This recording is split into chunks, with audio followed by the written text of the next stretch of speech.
Il aura donc fallu 3 semaines de contestation inédite en Algérie et une annonce tombée hier en fin de journée. Le président Bouteflika, âgé de 82 ans, à la santé fragile depuis un AVC, renonce finalement à un 5e mandat. La présidentielle du 18 avril est certes reportée, mais sans autre date. À la une de l'influent quotidien El Watan ce matin, il annule la présidentielle mais reste au pouvoir. La dernière ruse de Bouteflika.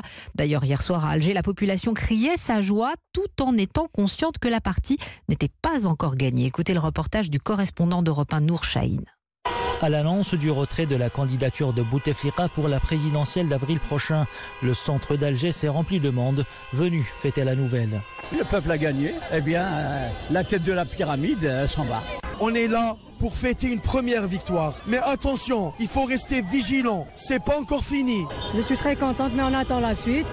Si c'est le vrai changement ou pas. Salim, un avocat de 36 ans, regarde étonné ces scènes de liesse. C'est des scènes de liesse qui devraient vraiment se calmer parce que ça n'est pas une victoire. Ça, c'est une évidence. Bouteflika n'existe pas depuis 7 ans. C'est une mafia qui est derrière, qui essaye de manipuler le peuple et qui pense que ce peuple-là est assez idiot pour croire à toutes leurs magouilles parce que le combat, il vient à peine de commencer. Pas de 5e mandat, un nouveau gouvernement et un report de l'élection présidentielle.